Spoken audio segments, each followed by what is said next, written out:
গুলো আজকে কেউ খারাপ মনে করবেন না, এই কথাগুলা শুধু প্রবাসীরাই বুঝবে।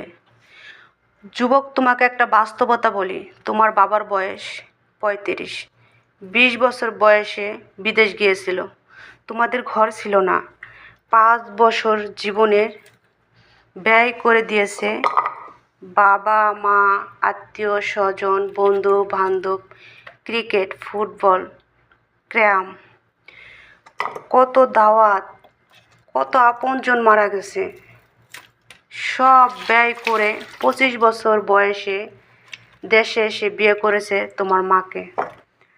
তোমার জন্ম হয়েছে, তোমার বাবা চলে গেছে বিদেশ, তোমার জন্মের পর 8 বছর পরে বিদেশে, বিবাহিত বটে কিন্তু সে বইয়ের স্বাদ পাচ্ছে না। তুমি প্রেমিকার পিছে 15 বছর বয়সে, 20 বছর 22 বছর বয়সে তোমার বাইক লাগবে। তোমার বাবা বিয়ে করার শর্তেও তার যৌবন কাটাতে পারেনি তোমার মায়ের সাথে। তোমার জামা কাপড় ব্যবস্থা বুঝো যুবক, তোমার বাবার বয়স এখন 40, সে তোমার মার কাছে আসার অনুভূতি নেই, তার শক্তি কমে গেছে। তুমি বুঝবে না যুবক, 15 বছর বয়সে তুমি যত উত্তেজিত, তোমার বাবা ওরকম ছিল, কিন্তু তোমার বাবা আসতে পারেনি শুধু তোমার লেখাপড়া করার জন্য, তোমার স্কুলে ফি লাগবে বলে, তোমার ভবিষ্যতের জন্য। তোমার বাবা তোমাকে এত ভালোবাসে যে তোমার খারাপ বাবাটা তোমাকে বাইক কিনে দেয়নি, তুমি নষ্টময় করো, মেয়েদের পিছনে ঘুরো, মেয়েদের মোবাইলে টাকা রিচার্জ করো।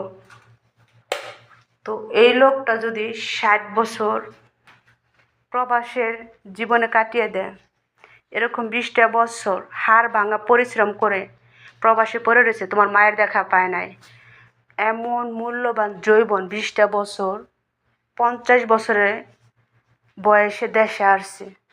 তুমি বিয়ে করে বউ নিয়ে আলাদা খাও, তুমি বিয়ে করে বউ নিয়ে শ্বশুর বাড়ি যাও, তুমি বিয়ে করে বউর কথা শোনো। তুমি কি পারবে যুবক? তোমার যৌবন তৈরি করছে তার যৌবন দিয়ে, এই মুহূর্তে কোটি টাকা দিলে সে কি যৌবন কিনতে পারবে?